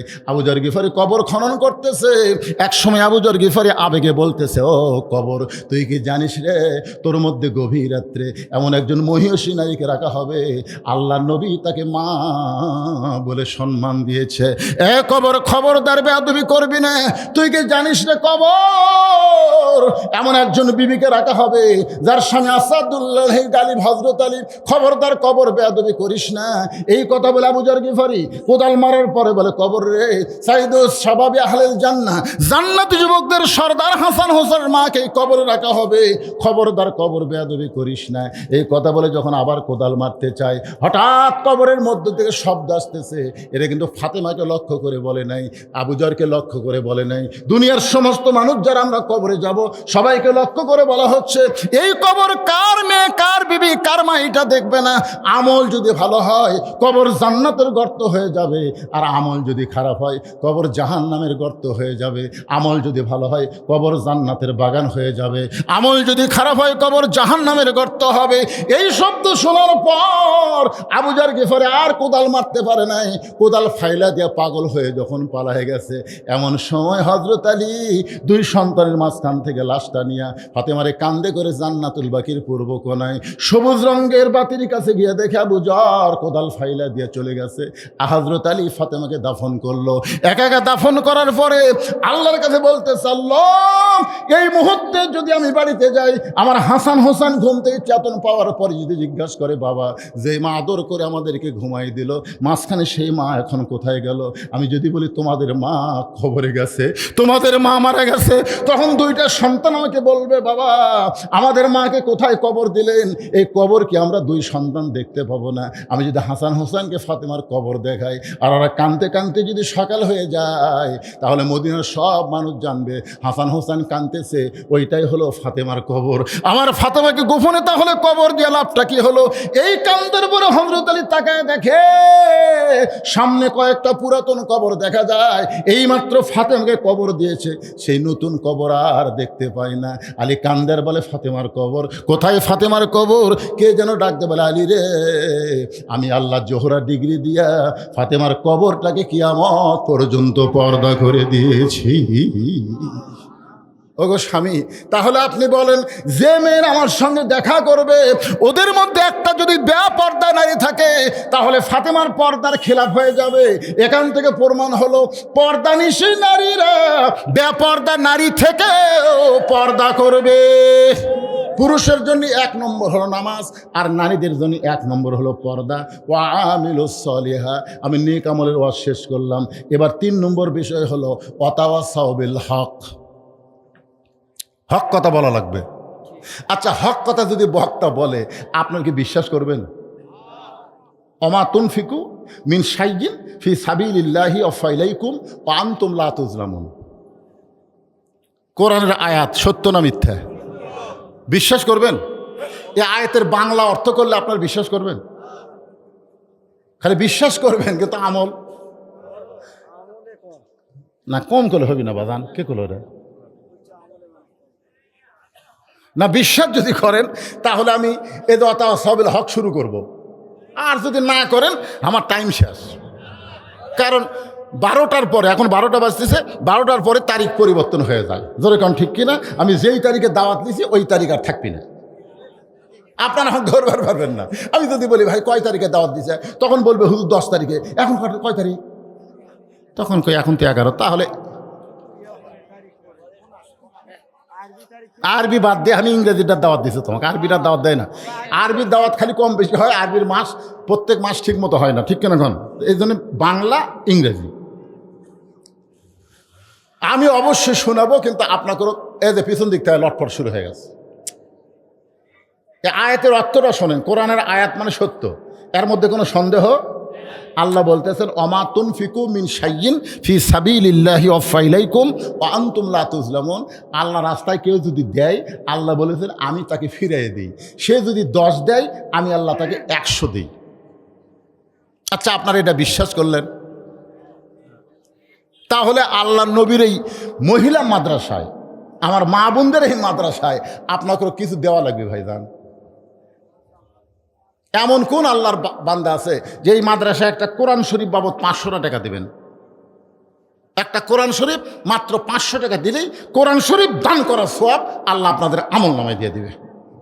যাদের বাপ মা কবরে গেছে, বাপ মা রুহের মাগফিরাতে এই মাদ্রাসায় একটা কোরআন শরীফ বাবদ নগদে 500 টাকা কোন আল্লাহর বান্দা দিবেন যে হুজুর আমার পকেটে টাকা আছে, এই 500 টাকা আমি একটা কোরআন শরীফ বাবদ দিয়ে দিলাম? হ্যাঁ, এই যে যারা লগত দিচ্ছে আগে লগত গুলো নেই, আর যারা বাকি দিবে আপনার লেখালেন। মাশাল্লাহ মাশাল্লাহ। কি নাম ভাই জানেন?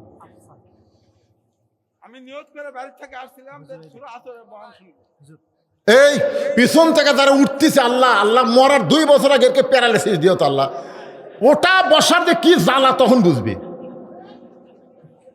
আপনারা জানেন যে আপনি দান না করলেও আপনি দান করা দেখেন, আপনি ওঠার কারণে যদি আরেকটা লোক ওঠে, যে কয়টা লোক উঠবে, যে লোকটা প্রথম উঠেছে সমস্ত লোকের পাপ আল্লাহর কান্দর দিবে। আপনি দান করার জন্য ওঠেন, আপনি বাহিরে যাওয়ার জন্য ওঠেন কেন? সর্বপ্রথম আল্লাহর একজন বান্দা 500 টাকা দান করেছে একটা কোরআন শরীফ বাবদ, আল্লাহ কবুল করেন। আর একজন কোরআন শরীফ বাবদ 500 টাকা দান করেছে, আল্লাহ আপনি কবুল করেন। কত আছে? আল্লাহ তোমার একজন বান্দা কোরআন শরীফ বাবদ 500 টাকা, 500 টাকা দিবেন, একটা কোরআন শরীফ বাবদ দান করা হবে। 500 টাকা দান করেছে, আল্লাহ কবুল করেন। আর একজন কোরআন শরীফ বাবদ 500 টাকা দান করছে, আল্লাহ কবুল করেন। আর একজন আল্লাহ তোমার বান্দা টেজের উপরে বসে শুধু আর শোনে নাই, একটা কোরআন বাবদ নবীর এতিম মাদ্রাসায় 500 টাকা দান করেছে, আল্লাহ দানকে কবুল করেন। আল্লাহ আর একজন কোরআন শরীফ বাবদ 500 টাকা দান করছে, আল্লাহ আপনি কবুল করেন। কবুল করো, কবুল করো, মোদের কামনা দানকারীকে দিবেন জান্নাত, আল্লাহ নিরাশ করবেন। আমি জানি আপনাকে এলাকা হলো আলুর এলাকা, আর এবার যে আলুর উপর একটা গজব শুরু হয়ে গেছে, কিন্তু আপনারা তো গরু খাওয়াত কম করেননি না? আজকে এখানে আমি শুনলাম কয়টা, 11টা গরু খাচ্ছে, 11টা। কি নাম বাপ জানেন? রফিকুল ইসলাম। আল্লাহ তোমার বান্দা নবীর এতিম মাদ্রাসায় কোরআন শরীফ বাবদ 500 টাকা দান করেছে, আল্লাহ দানকে কবুল করেন। আল্লাহ নেক নিয়ত নেক আশা পুরা করেন, আল্লাহুম্মা আমিন। আচ্ছা, এটা হলো মহিলা মাদ্রাসা, কোনো ছাত্র নাই যে আপনাকে মধ্যে গামছা লিয়ে যাবি, যা যা আদায় করবি, কোনো ছাত্র তো নাই। ব্যাগ দেওয়া আছে। ব্যাগ পার্টিরা কোথায় রে? ব্যাগ আলারা খাড়া হও। 10, 20, 50, 100 টাকা যে যা পারবেন এই ব্যাগের মধ্যে দান করবেন। জীবনের শেষ দান হতে পারে। আল্লাহর একজন বান্দা দেন, হাতত দেন, 500 টাকা দান করেছে, আল্লাহ দানকে কবুল করেন। পিছন দিক থেকে ওই দরজার দিক থেকে ধরা লাগে, মাছ কোন দিক দিয়ে যায় মুয়ান বোঝেন না, আপনার মুয়ান বোঝেন না, ওই দরজার থেকে ব্যাগ ধরা দরকার। এমন জায়গা ধরতেছে। আমাকে এলাকার বলে আপনা কুঁজি, আপনারা বলেন তো সব জায়গা থালায়, কোন জায়গা থালায়? তাহলে যাওয়া লাগবে ব্যাগলে কোন জায়গাতে ঘুরিচ্ছে, কোন জায়গাতে পারে।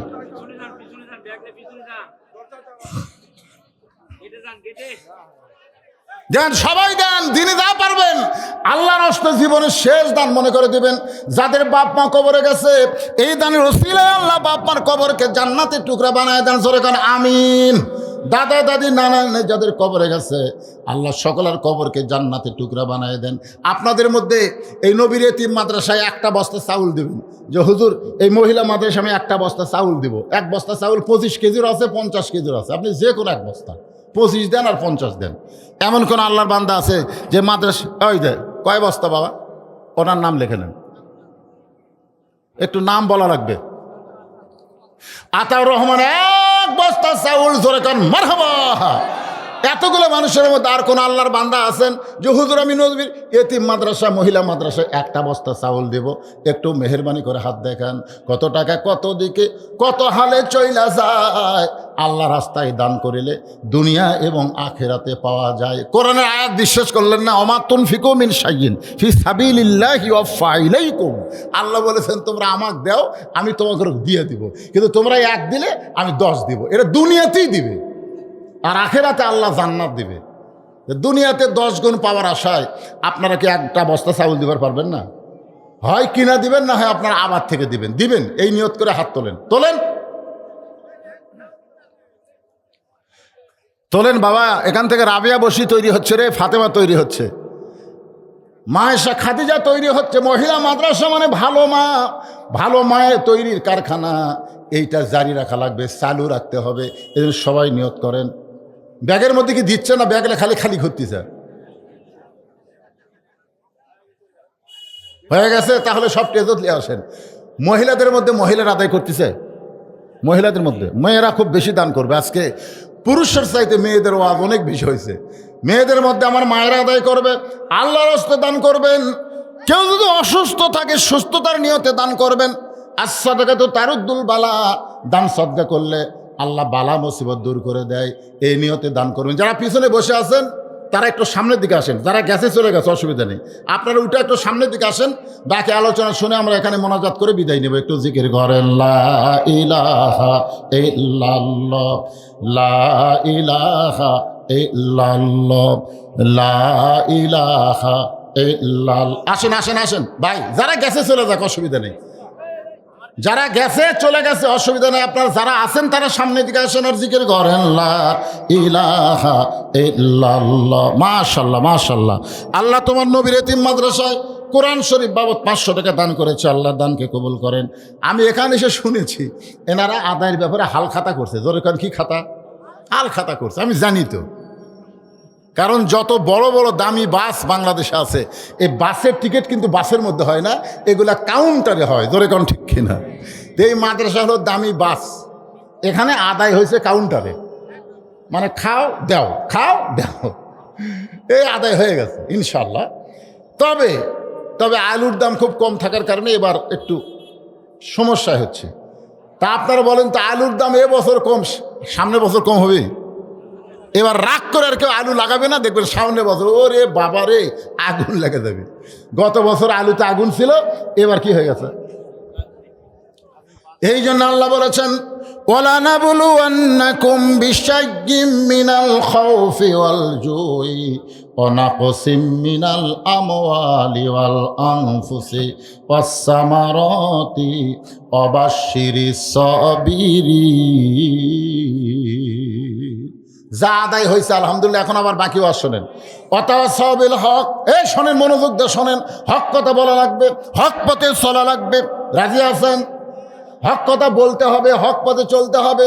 হক কথা বলতে, হক পথে চলতে যদি নানা রকম বিপদ আপদ মুসিবত আসে, আল্লাহ বলেছেন ইন্নাল্লাহা মা'আস সাবিরিন, আমাদেরকে ধৈর্য ধারণ করা লাগবে। ধৈর্য ধারণকারীর সাথে কে থাকে? সবাই বলেন কে থাকে? সূরা আসরের 4 নম্বর বিষয় কি? ওয়াতাওয়াসাউ বিস সবর, ধৈর্য ধারণ নির্দেশ দেওয়া লাগবে। ধৈর্য ধারণ আমরা 15.5 বছর করছি, 15.5 বছর ধৈর্য ধারণ করেছি। আর সবসময় চেষ্টা করেছি এই ফ্যাসিস্ট হাসিনা থেকে আমরা মুক্তি চাই। বিএনপি বহু ধরনের চেষ্টা করলো, জামাত চেষ্টা করলো, প্রকাশ্যে পারেনি, গোপনে গোপনে করেছে। কিন্তু হঠাৎ আবু সাঈদ রংপুরের একটা ছেলে আর বসে থাকে নাই, অশান্তির আগুন কলিজার মধ্যে নিয়ে দাউ দাউ করে বাতিলের সঙ্গে আপোষ না করে হকের পক্ষে যখন 2 হাত বাড়ায় দাঁড়িয়ে গেল, আল্লাহ বলে রক্ত দেওয়া মাত্রই হাসিনার পতন শুরু হয়ে গেল। জোরে কোন ঠিক কিনা? আপনার বলেন তো, আবু সাঈদের খবর কি? কি ভালো? আচ্ছা, আবু সাঈদকে যখন প্রথম গুলি করলো, আবু সাঈদ কি বলছে? ও মারে বাবা রে, আমার গুলি করছে রে, মারু দৌড় রে। দৌড় মারছে? আপনারা বলেন তো, গুলি করার পরে আবু সাঈদ কি পিছন দিকে গেছে না সামনে গেছে? তাহলে একটা গুলি চামড়া ভেদ করে ভিতরে ঢুকলো, তাহলে তার কি হলো? ওই সামনে যায় কেন? আপনি চিন্তা করে দেখছেন, বুখারী শরীফে একটা হাদিস আছে যে আল্লাহ যাদেরকে শহীদ হিসেবে কবুল করে, শহীদের মৃত্যুটা কি রকম কষ্ট, একটা চিনি খাওয়া পিঁপড়া কামড় মারলে যেমন কষ্ট হয় তার চাইতে কম কষ্ট চিনি খাওয়া পিঁপড়া। চিনি খাওয়া পিঁপড়া বোঝেন? চিনি খাওয়া পিঁপড়া একটা না 10টা যদি আপনার কামড়ায়, আপনি মনে করবেন চুলকাই করে, চুলকাই করে, মানে ব্যথা তো নাই, চুলকানি তো, 10টা কামড়াবে চুলকানি। তাহলে আবু সাঈদের শানে নবীর হাদিস যে সত্য, গুলি খাওয়ার পরে ও মারে বাবারে না কয়ে সামনে যায়, তার মানে বোঝা গেল গুলি ঢুকতেছে ঠিকই কিন্তু ব্যথা লাগতেছে না। আবার গুলি করলো, আবার সামনে যায়, আবার গুলি যখন করলো তখন দুইজন ছাত্র যায় আবু সাইদকে যেই ধরলো, আবু সাইদ টলে পড়লো, একটা শব্দ পর্যন্ত করলো না। এখান থেকে প্রমাণ হয়ে গেল বাতিলের বিরুদ্ধে হকের বিজয় শুরু হলো। জোরে কোন কথা ঠিক কি না? কিন্তু এই গুলি খাওয়া পর্যন্ত সবর সে ধৈর্য ধারণ করেছে। যে মায়ের কোনোদিন বাচ্চা হয়নি, বিয়ে হওয়ার পরে এবার প্রথম বাচ্চা হচ্ছে, আপনারা বলেন তো এমনি এমনি বাচ্চা হয়? কি বলবো প্রসবের কথা, মা বিনে সেই ব্যথা কেউ তো বুঝিবে না। মাজন ঠেকিয়া সন্তানের দায়, অকালে মা মারা যায়, কেন সে মায়ের ভক্তি করো না? এমন দরদি ভাবে কেউ হবে না আমার মা গো। যখন প্রসব ব্যথা শুরু হয়ে গেছে, কোনোদিন তো হয়নি, এবারে প্রথম, ও মা রে বাবারে, এই জীবন রাখবো না রে, গলা দড়ি দিব, বিষ খামো। মানে কষ্টের ঠেলা আমি কি করছে তা ঠিক নেই, গলা দড়ি দিবি, বিষ খাবি। ইতিমধ্যে দাদি নানি দৌড়ে যায় হাসতে হাসতে, দাদি নানি হাসতে হাসতে দৌড়ে যায়, ও ধাক্কা ঘরের মধ্যে, তাই কি করছ রে? কই দাদি এত ব্যথা হচ্ছে, এই জীবন আর রাখবো না, গলা দড়ি দিব, বিষ খাবো। দাদি নানি কই পাগলি, তোর পায়ের তলে সন্তানের জান্নাত, তোর পায়ের তলে সন্তানের জান্নাত, পায়ের তলে সন্তানের জান্নাত হবি এমনি এমনি। সবর, ধৈর্য ধর। জোর করে নিয়ে যায় নাতনিক শোয়ায় দিয়ে, ঠান্ডা পানির মধ্যে নরম কাপড় চুবড়ে কপালে দিচ্ছে আর বলতেছে সবর, ধৈর্য ধর। ওই এই তুই তো ওরে ওরে করতেছিস, এ রাস্তা দিয়ে মানুষ যাচ্ছে না? রাস্তার মানুষ যদি শোনে ওই বাড়ির একটা মেয়ে বাচ্চা হওয়ার সময় যা চিল্লি করলো, তোর লজ্জা নেই? তাহলে ব্যথা হচ্ছে, কি কর্ম? দাঁতের ওপর দাঁত দিয়ে, দাঁতের ওপর কর, দাঁতের ওপর দাঁত দিয়ে। আর দাদি নানি খালি বলতেছে ধৈর্য ধর, ধৈর্য ধর, তুই একটা সন্তানের মা হবি, তোর পায়ের তলে সন্তানের জান্নাত হবে। ধৈর্য ধরেছে, আর কান্দিস না, রাস্তার মানুষ শুনলে তোর দুর্নাম করবে। এখন কত কষ্ট হচ্ছে, তারপরও যখন ধৈর্য ধারণ করেছে, সবর। এমন সময় দাদি ইশারা করছে, ধাইমা ধাত্রীমা থাকে, তা চোখ টিভি মারছে। তার মানে কি? চোখ টিভি মারে কথা, মানে আমরা ধৈর্যের ওয়াজ করে এক্সারসাইজ করছি, এই সময় মারতাম। যে বাচ্চাকে টান মারছে, সঙ্গে সঙ্গে মা কষ্টের যন্ত্রণায় বেহুশ হয়ে গেছে। সন্তান বেরো হয়ে মা মা বলে কাঁদতেছে, ম্যা বলে কাঁদতেছে, কিন্তু ওই কান্নার সাউন্ড মায়ের কানে যায় না, মা বেহুশ অবস্থায় আছে। সন্তানকে গোসল করায়া যখন ধাত্রী ওই সন্তানকে দাদি নানির হাতে দেয়, দাদি নানি আস্তে করে মায়ের বুকের উপরে সন্তানকে রাইখা দেয়।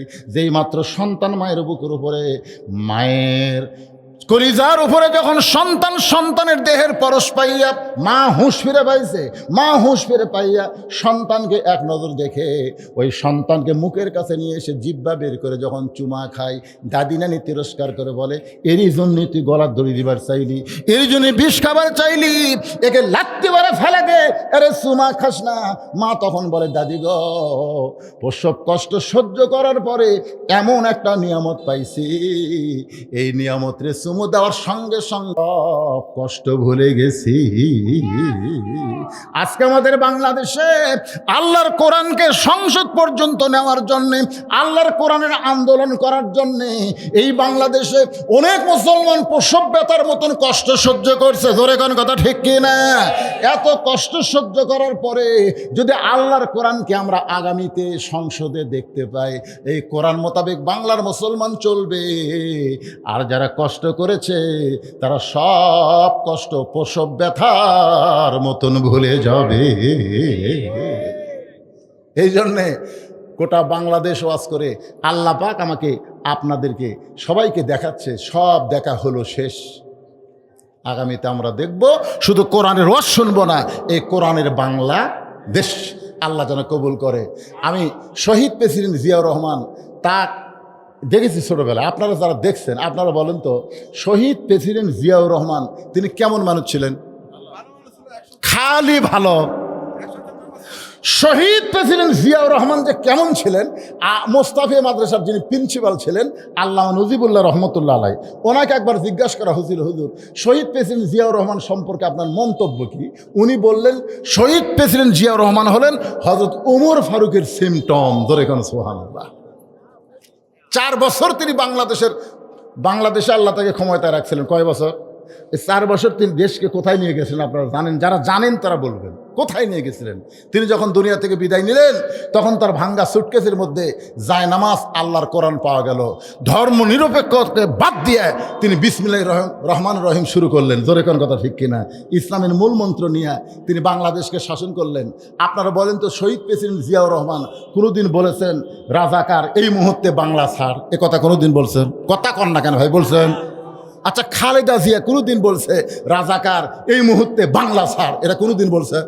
আচ্ছা, তারেক জিয়ার মুখে কোনোদিন শুনছেন এরা রাজাকার এই মুহূর্তে বাংলা ছাড়? কোনোদিন শুনছেন? তাহলে জিয়াউর রহমান কয় না, খালেদা জিয়া কয় না, তারেক জিয়া কয় না, এই শালা পাংশা পুটিরা কোত্থেকে বার হলো? এই পাংশা পুটিরা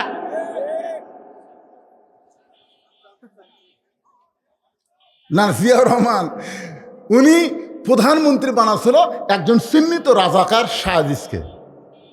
যারা মুরব্বী আছেন চিন্তা করেন, শাহজিদ রহমান প্রধানমন্ত্রী হলেন একটা রাজাকার। আর খালেদা জিয়া 91 সালে যাকে প্রেসিডেন্ট বানালো আব্দুর রহমান বিশ্বাস, ওই চিহ্নিত রাজাকার। তাহলে খালেদা জিয়া প্রেসিডেন্ট বানালো রাজাকারকে? খালেদা জীবনে রাজাকার রাজাকার শব্দ উচ্চারণ করেনি, শহীদ প্রেসিডেন্ট জিয়াউর রহমান করেনি, তারেক জিয়া আজ পর্যন্ত যতই ভাষণ দেখ এই রাজাকার শব্দ কোনদিন মুখ দিয়ে উচ্চারণ করেনি। আর এই সারা চামচারা বাচ্চা চামচারা, নেতার যোগ্যতা নাই, এরা বলে রাজাকার এই মুহূর্তে বাংলা ছাড়। বাংলা কেন ছাড়া লাগবে? বাংলা থাকতে দেবো না?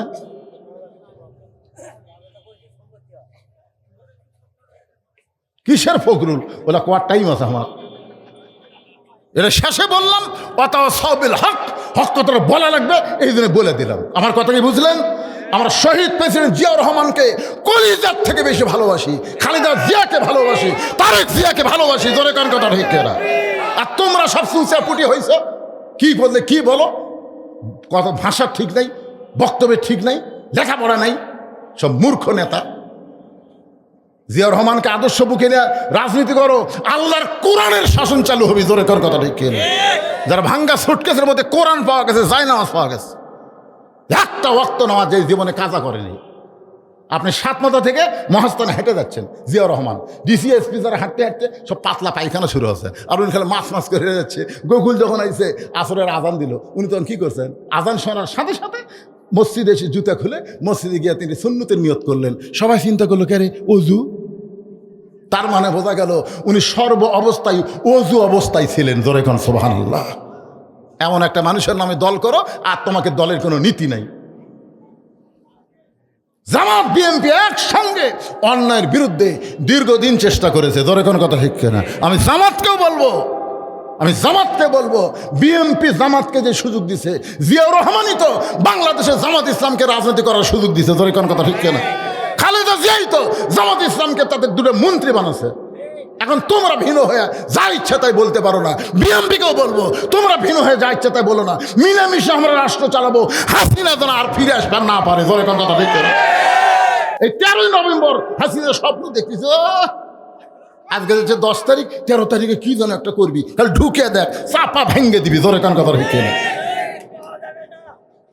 হায় হায় রে, সব আবার আশ্বাস যাচ্ছে। আবার এরকে 5ই আগস্টের কথা মনে নেই, আমার আশ্বাস দিচ্ছে না, আমরা সবাই মিলেমিশে থাকবো, আমাদের মধ্যে কোনো ফেতনা চলবে না। জোরে কোন কথা ঠিক কি না? আল্লাহ আমাদের সবাইকে কবুল করুক। সকলে বলে আল্লাহুম্মা আমিন। আস্তাগফিরুল্লাহ রব্বি মিন কুল্লি জামবি ওয়া তুবু ইলাইহি লা হাওলা ওয়ালা কুওয়াতা ইল্লা বিল্লাহিল আলিয়্যিল আযীম। আল্লাহুম্মা আমিন। আল্লাহুম্মা আনতাস সালাম ওয়া মিনকাস সালাম তাবারাকতা ইয়া যাল জালালি ওয়াল ইকরাম। আয় আল্লাহ তাআলা, তোমার বান্দারা কষ্ট করে মেহনত করে এই জান্নাতের বাগান লাগাইছে মহিলা মাদ্রাসাকে কেন্দ্র করে। আল্লাহ তাআলা আজকের মাহফিল আমাদের সকলার হেদায়েতের জন্যে, নাজাতের জন্যে, জান্নাতের জন্যে কবুল করে নাও। এই মাহফিলের শুরু থেকে শেষ পর্যন্ত যতটুকু আলোচনা হয়েছে আল্লাহ, এর মধ্যে যদি ত্রুটি হয়, ভুল হয়, মাফ করে দাও। এর হাদিয়া মঞ্জুর করো। সোনার মদিনায় নবী পাকের রওজা মুবারকে আল্লাহ কবুল করে নাও। তামাম আম্বিয়ায়ে কেরাম, আসহাবে কেরাম, তাবিনী কেরাম, তাবা তাবিনী কেরাম, তামাম পৃথিবীর মাটির নিচে যত মুমিন মুমিনা শুয়ে আছে আল্লাহ, সকলের আরওয়াফ আর হাদিয়া কবুল করো।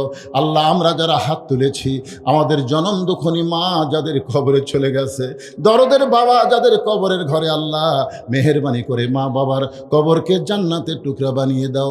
আমাদের দাদা দাদি নানা নানি শ্বশুর শাশুড়ি যাদের কবরে গেছে আল্লাহ কবরবাসীদের মাফ করে দাও।